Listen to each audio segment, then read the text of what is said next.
El corazón es el motor del sistema circulatorio. Sus contracciones empujan la sangre por los vasos a todo el cuerpo y la hace retornar al corazón. Los latidos garantizan a las células el suministro necesario de nutrientes y de oxígeno. Esa fuerza es tal que puede bombear los 5 litros del cuerpo casi una vez por minuto. En promedio late 70 veces por minuto en un cuerpo en reposo. Vamos a ver el funcionamiento del corazón. La sangre entra por la aurícula y luego pasa al ventrículo, donde después se encarga el ventrículo de bombearla. La sangre carboxigenada entra por la aurícula derecha, pasa al ventrículo derecho y de ahí es propulsada, o sea, enviada a los pulmones. Luego la sangre oxigenada entra en la aurícula izquierda, luego pasa al ventrículo izquierdo y luego es impulsada al resto del cuerpo. Como el corazón funciona como una bomba de tejido vivo, necesita sangre para satisfacer ese alimento y de oxígeno del músculo cardíaco. Y esto lo realizan las arterias coronarias que se encuentran ubicadas en la salida de la aorta y retornan para transportar la sangre oxigenada a la pared del músculo cardíaco.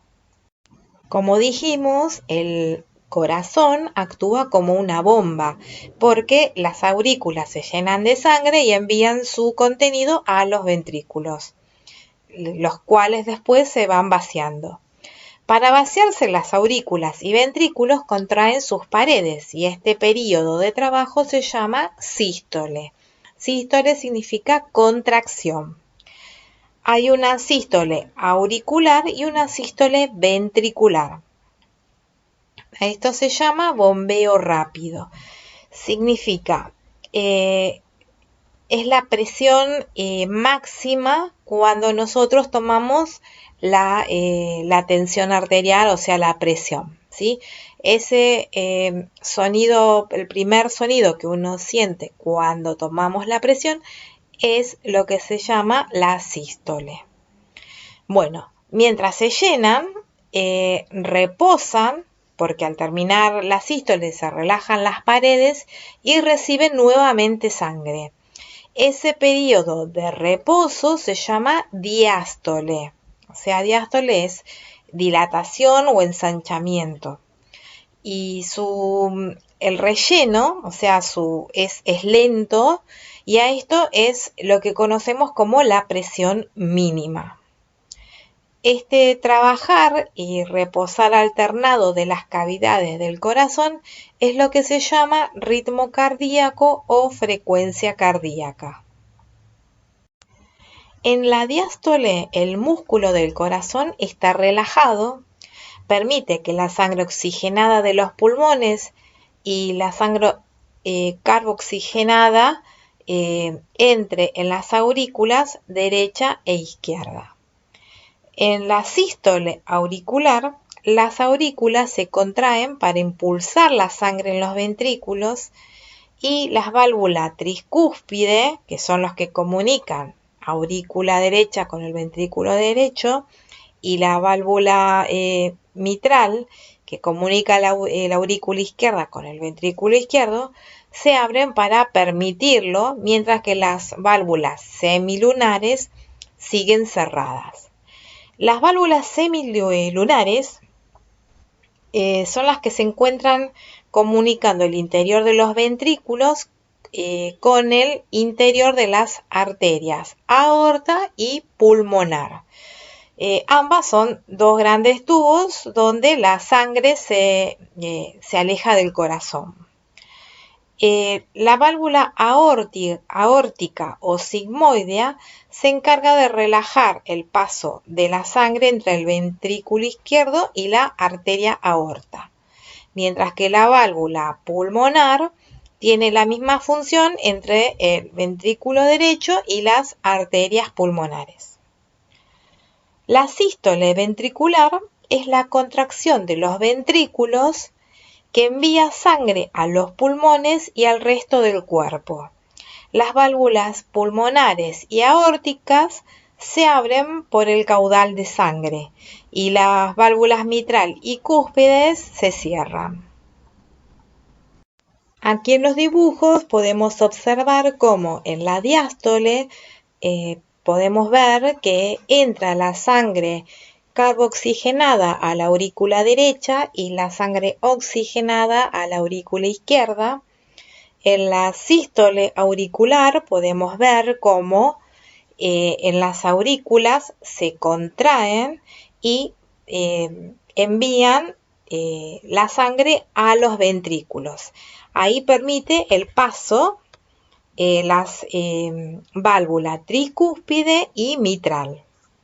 Y en la sístole ventricular podemos observar cómo los ventrículos expulsan esa sangre a los pulmones o al resto del cuerpo y ahí se cierran las válvulas que mencionamos antes y para permitir ese paso tanto a los pulmones como al resto del cuerpo, ahí se abren las válvulas semilunares que recién estuvimos comentando, o sea, la válvula aórtica que pasa del ventrículo izquierdo a la aorta y la válvula pulmonar que pasa del ventrículo derecho a las arterias pulmonares.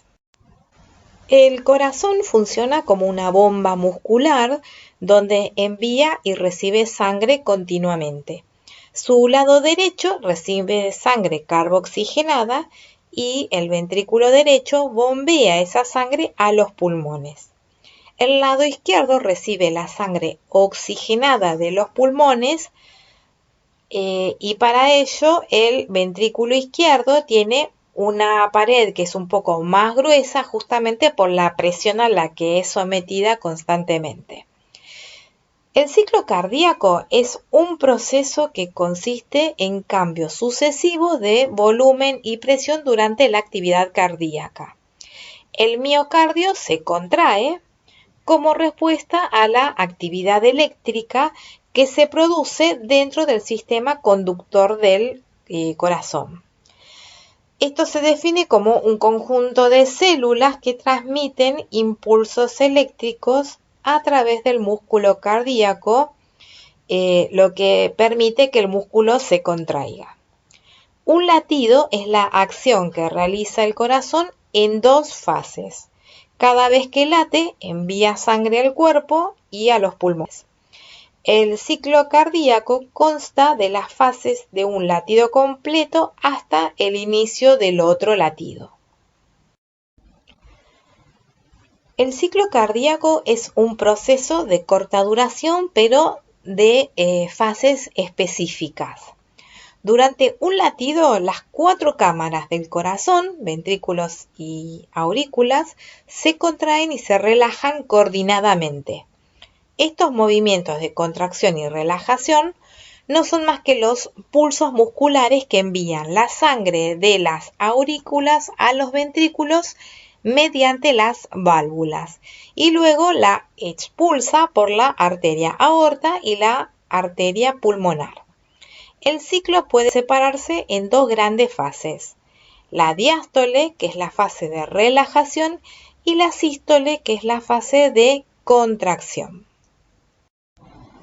En la diástole, las válvulas se abren por la presión y la sangre que se acumuló en las aurículas durante la sístole pasa a los ventrículos.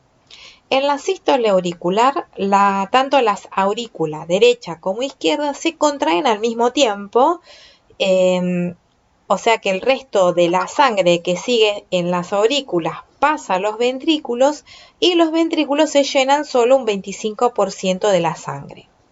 La contracción isovolumétrica es la primera fase de la sístole. Los ventrículos comienzan a contraerse por la acción muscular y en consecuencia aumenta la presión de la sangre que está en su interior. La presión dentro de los ventrículos aumenta y a eso se llama primer ruido cardíaco. La expulsión se produce por la contracción ventricular. La presión de la sangre contenida en los ventrículos supera la presión de las arterias pulmonar y aorta. Las válvulas aórtica y pulmonar se abren y la sangre sale hacia los ventrículos. La primera fase de la diástole es la relajación isovolumétrica. Los ventrículos se relajan, la presión de los ventrículos desciende y las válvulas aórtica y pulmonar se cierran. Este es el segundo ruido cardíaco. Durante todo este ciclo, la presión arterial aumenta y disminuye.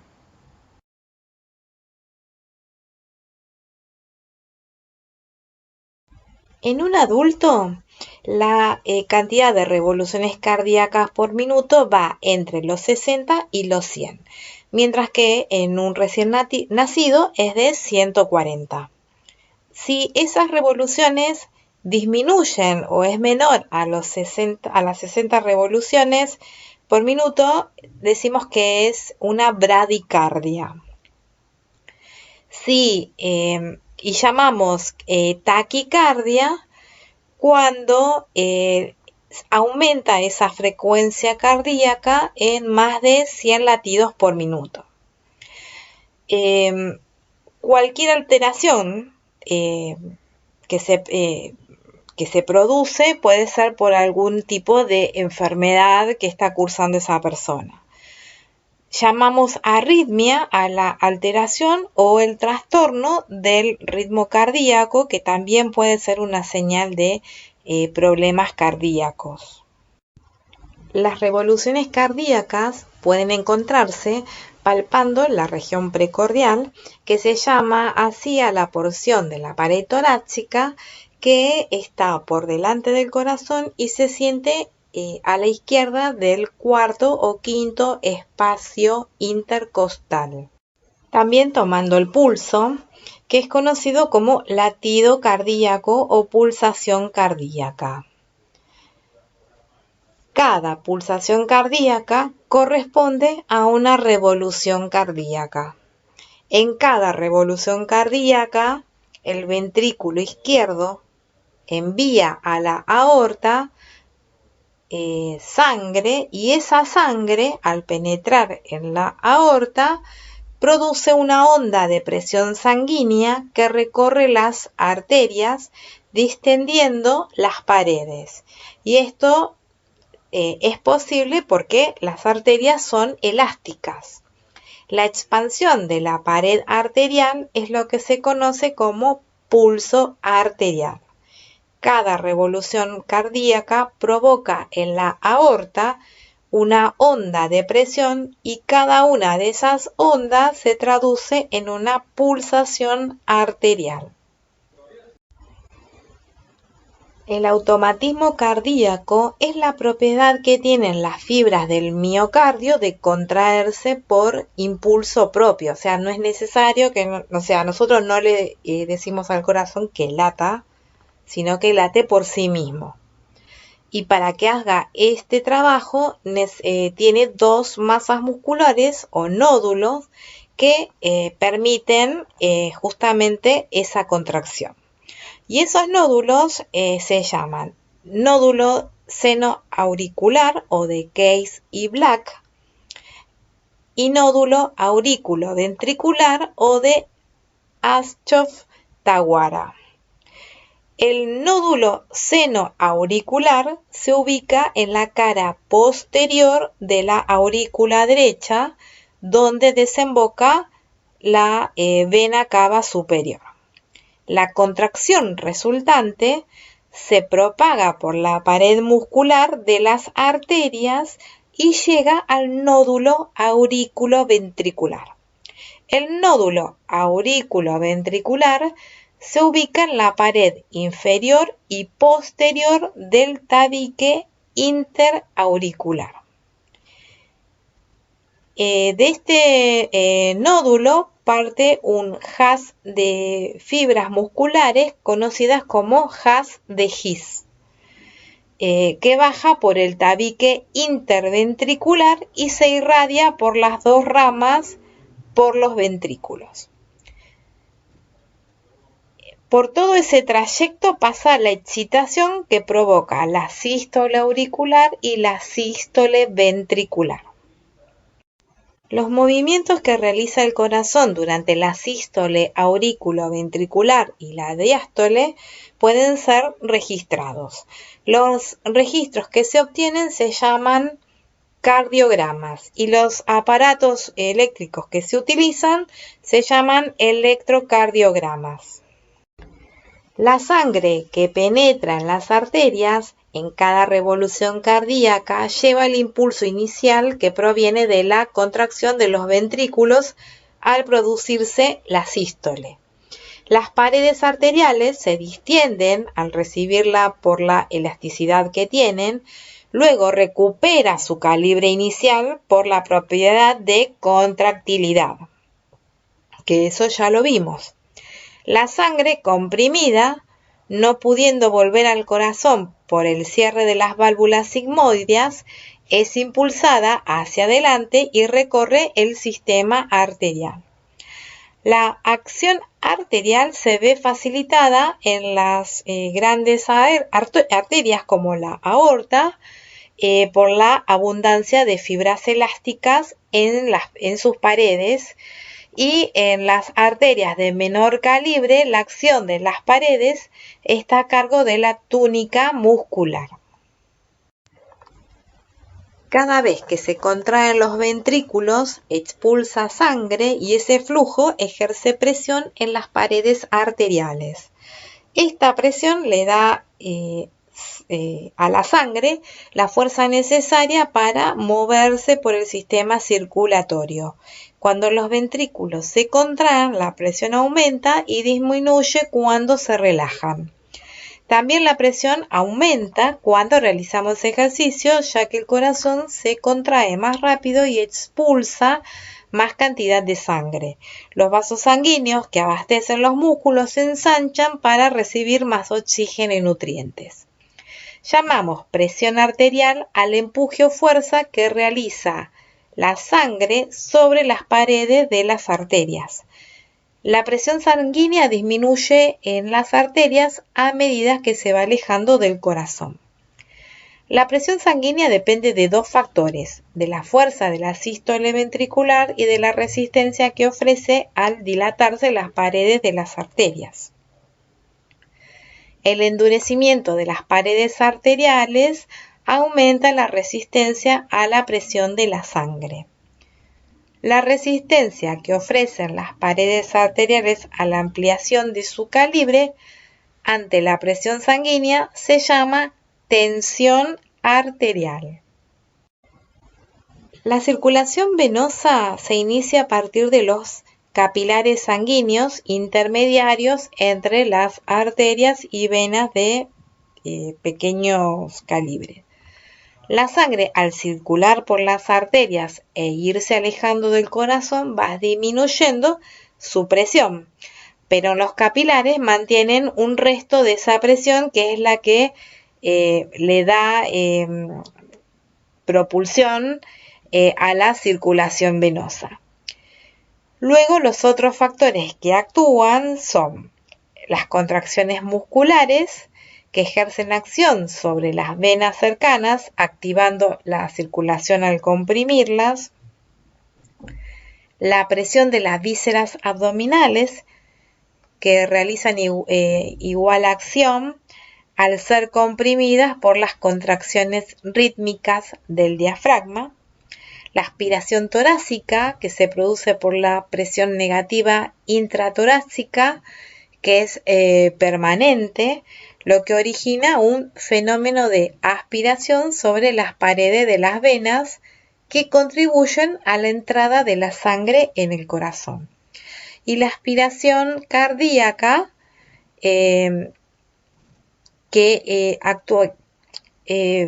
actúa como una bomba aspirante que produce la aspiración cardíaca que activa la válvula de la sangre en las aurículas.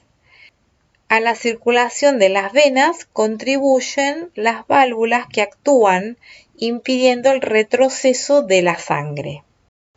La circulación linfática es la segunda red de transporte de líquidos corporales, intervienen en la limpieza y defensa del organismo y la circulación del sistema linfático transcurre en forma paralela a la circulación del retorno venoso, es decir, en el mismo sentido de las venas. En su recorrido, la linfa transcurre por los vasos linfáticos, pasando por los grandes grupos ganglionares, penetrando por la acción de los vasos aferentes, que son vasos linfáticos que transportan linfa dentro de un ganglio, y una vez que ha sido filtrada por los ganglios, los vasos eferentes, que son los que transportan la linfa fuera del ganglio linfático, permiten la salida de la linfa que sigue su curso hasta llegar a los troncos linfáticos terminales y de allí se integra al torrente sanguíneo. El pulso es la percepción de los latidos de una arteria y se utiliza la arteria radial generalmente. El examinador toma la muñeca con una mano mientras se apoya el pulgar en el dorso y apoya los dedos índice y mayor en la cara anterior en el borde externo correspondiente a la corredera rodal. La medición del pulso indica el ritmo cardíaco y es necesario contar con un reloj y encontrar el punto exacto donde se perciben los latidos. En el adulto se registran entre 60 y 85 latidos por minuto, en los niños entre 80 y 100 latidos por minuto y, como dijimos anteriormente, decimos que taquicardia es el aumento de la frecuencia del pulso y bradicardia es la disminución de la frecuencia.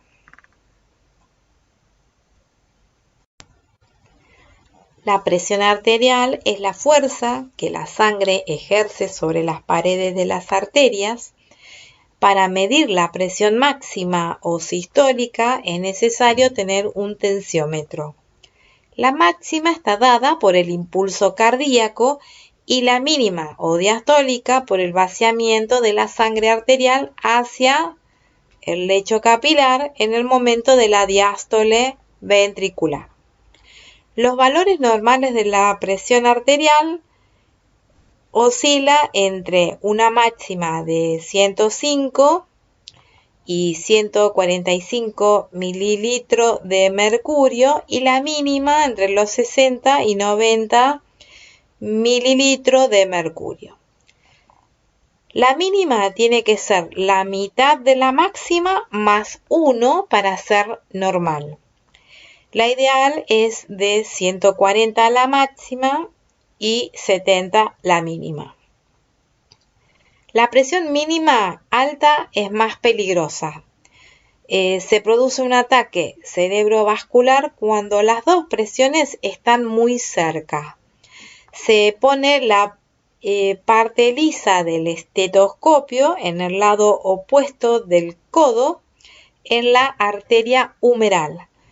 Colocamos el tensiómetro, digitamos la arteria humeral en el brazo, abrimos la perilla del insuflador hacia mi lado, colocamos el estetoscopio y cerramos la perilla y ahí es cuando empezamos a insuflar y las agujas del reloj comienzan a subir. Se insufla hasta 200 o 220. Y comenzamos a bajar las agujas cuando empezamos a abrir la perilla. Cuando escucho el primer latido, eso es la presión máxima. Va a seguir latiendo hasta el último latido que sentimos, que va a ser la presión mínima.